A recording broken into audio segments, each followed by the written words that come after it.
Olá, eu sou a Tatiane Tereza e esse é o Tempo de História. Tempo de História são áudios que tratam de acontecimentos históricos de forma simples. E no Tempo de História de hoje a gente vai continuar a tratar a respeito do socialismo. Bem, outro socialismo, tido por muitos como um dos mais radicais, foi o socialismo libertário, mais conhecido como anarquismo. Apesar que para muitos hoje a palavra anarquia é sinônimo de caos, de bagunça, anarquia significa sem governo. O an é de negação, não, sem. Arquia significa governo. Então seria uma sociedade onde não existiria governo. Os anarquistas, como o fundador, o francês Pierre-Joseph Proudhon, que viveu de 1809 a 1865, e o russo Mikhail Bakunin, que viveu de 1814 a 1876, propunham a destruição do governo, a destruição do Estado. E não somente a extinção do Estado, mas de todas as formas de opressão, fossem elas a propriedade privada, a religião ou até mesmo a família, para que se alcançasse a plena liberdade individual. Muitos alunos me perguntam, então, qual seria a diferença entre o comunismo de Karl Marx e o anarquismo, tendo em vista que teriam objetivos bem semelhantes, que seria formar uma sociedade igualitária com a ausência do Estado. Bem, na verdade, os anarquistas recusavam o socialismo marxista.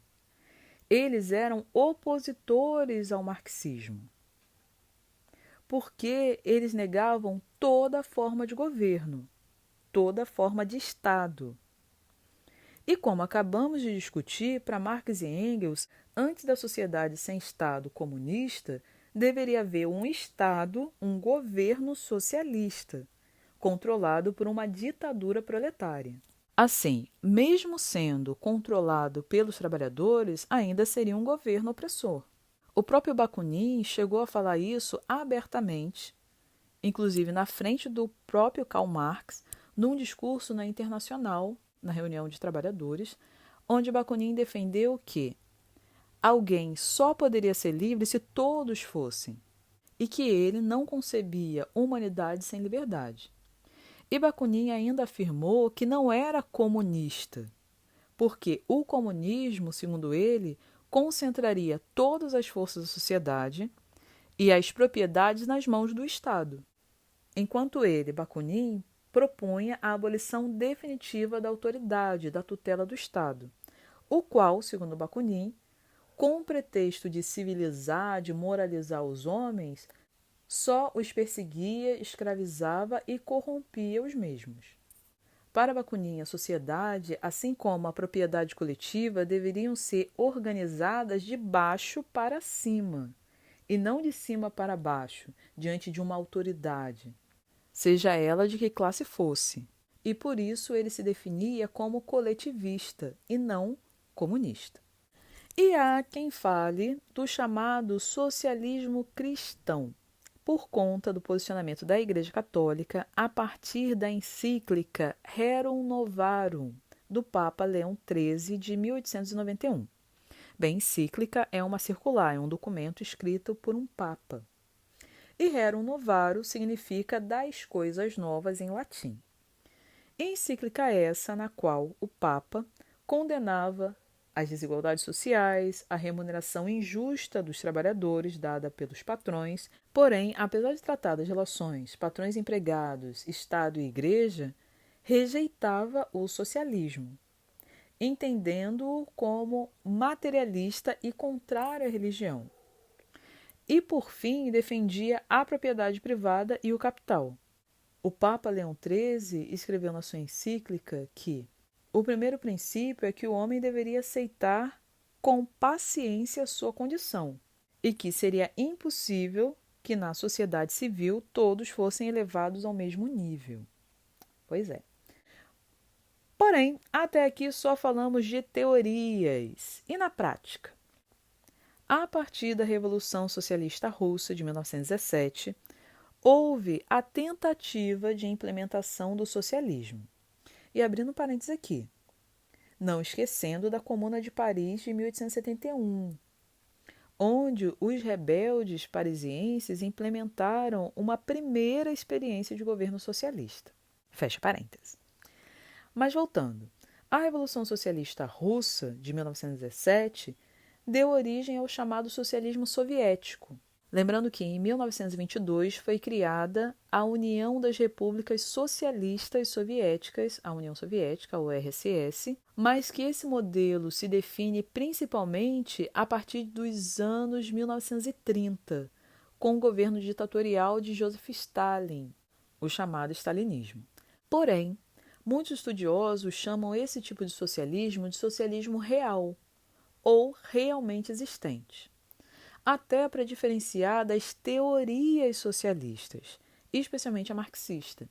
E aqui chegamos num ponto interessante porque, apesar de muitos países que viveram, e alguns ainda vivem, experiências socialistas ou comunistas, como China, Coreia do Norte, Cuba ou a própria União Soviética, essas experiências socialistas ou comunistas não seriam num sentido marxista. Por quê? No caso soviético, por exemplo, apesar de apresentar uma estatização de empresas, ou seja, as empresas passam a ser do Estado, não mais privadas, sendo do Estado, seriam públicas. Apesar de haver a coletivização de terras, a planificação, ou seja, o planejamento da economia com os planos quinquenais, e a instituição de um partido único, o Partido Comunista, tal socialismo-comunismo não era como o descrito por Marx e Engels. Como assim, né? Bem, basta pegarmos aquelas duas características básicas do comunismo marxista: sociedades sem classes sociais e sem a presença do Estado. O que vimos, e ainda vemos em sociedades ditas comunistas, é a permanência das diferenças entre classes, com a formação, muitas vezes, de classes sociais como as dos burocratas, formada por funcionários do governo, que na União Soviética era chamada de nomenclatura, a qual meio que substituiu a burguesia capitalista, em se tratando de uma classe social privilegiada naquela estrutura. Os burocratas não tinham o mesmo padrão de vida de um operário soviético comum. E além de não ter desaparecido a divisão de classes sociais, o socialismo real não acabou com o Estado.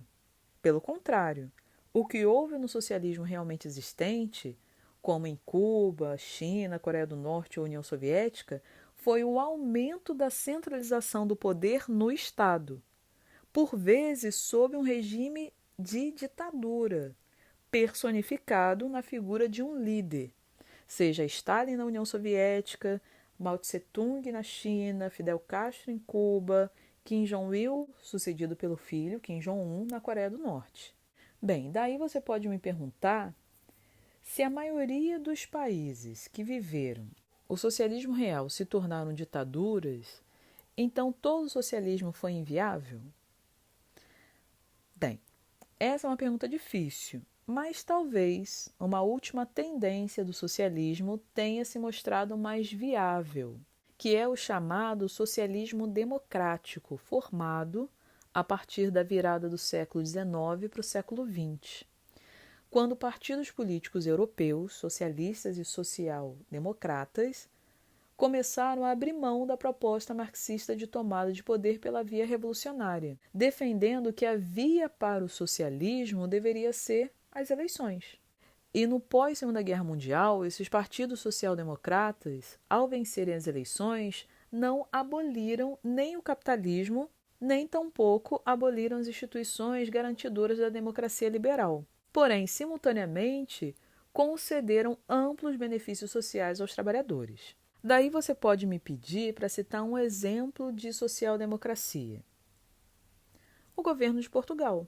Atualmente, o presidente de Portugal, Marcelo Rebelo de Sousa, é do Partido Social Democrata e o primeiro-ministro, Antônio Costa, do Partido Socialista. Logo, são um governo socialista. E Portugal não é uma ditadura. O presidente e o primeiro-ministro chegaram ao poder pelas vias democráticas, pelas eleições, através de uma coalizão da esquerda. E abrindo um parênteses aqui, Portugal, país que, ironicamente, muitos brasileiros partiram há bem pouco tempo atrás, porque não queriam ser governados pela esquerda no Brasil, pelo Partido dos Trabalhadores. Ué, mas Portugal também é governado pela esquerda? Portugal é governado por socialistas? Sim, e parece que aqueles brasileiros de direita não sabem disso, né? Ou será que ser governado pela esquerda só é ruim no Brasil? Ser governado pela esquerda, pelos socialistas em Portugal, tá tudo bem. E, aliás, teve gente que aqui no Brasil era abertamente contra a esquerda, anticomunista, e desfilava em Portugal vestindo camisa com o rosto de Ernesto Che Guevara, que foi o líder da Revolução Comunista na ilha de Cuba.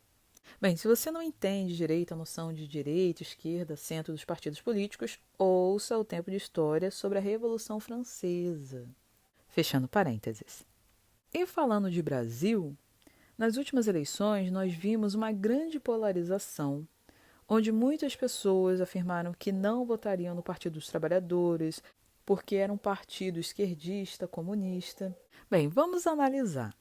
Pensando no que discutimos até agora, será que o Partido dos Trabalhadores pode ser classificado como comunista?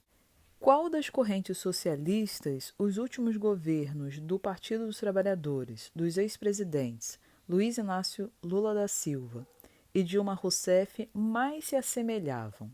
Pensando no que discutimos, os governos do Partido dos Trabalhadores não pode ser caracterizado como comunista e se assemelharia mais à social-democracia. Mas você pode dizer, mas sempre ouvi dizer que o PT era comunista.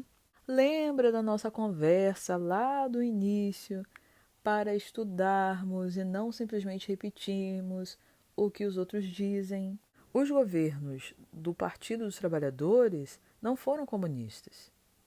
Se lembrarmos que o comunismo marxista defendia o fim da propriedade privada, que deveria ser coletiva, para haver uma sociedade sem classes sociais e defendia o fim do Estado, gostando ou não dos governos Lula e Dilma, isso não aconteceu no Brasil. A propriedade privada não foi abolida no Brasil.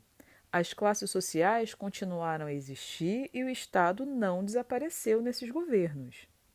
Então os governos Lula e Dilma eram o socialismo real, você pode me perguntar. Pensando nas características do socialismo real, do socialismo realmente existente. No Brasil, houve a estatização de empresas particulares? Não. Houve a coletivização das terras, os grandes fazendeiros perderam as suas terras, suas fazendas, por causa de uma reforma agrária, dando as terras para os camponeses? Não. Houve a instituição do unipartidarismo, ou seja, todos os partidos políticos foram extintos, foram fechados e só o PT concorreu às eleições? Não. Os presidentes Lula e Dilma fecharam o poder legislativo, o Congresso e transformaram seus governos em ditaduras? Não. Tanto que foi o Congresso que aprovou o impeachment da presidente Dilma. Logo, esses governos não podem ser classificados nem como socialismo real. E por que eu digo que os governos Lula e Dilma se aproximariam mais da social-democracia? Porque eles chegaram ao poder não por uma revolução, mas sim democraticamente, pelas eleições. E quando no poder, além de manterem os compromissos com o capitalismo, e com as instituições democráticas liberais, que não foram extintas, que não desapareceram, tais governos concederam benefícios sociais aos trabalhadores. Independente de vários questionamentos que podemos ter a respeito de determinados programas, é inegável que programas como Fome Zero, Bolsa Família, Minha Casa Minha Vida concederam benefícios aos trabalhadores no Brasil. Porém, as análises dos governos Lula e Dilma são assuntos de outro tempo de história.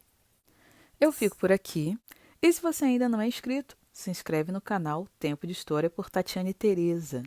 Ative o sininho para receber as notificações de vídeos novos e segue a página do Facebook, do Instagram e do Twitter e deixa seu like. Até a próxima!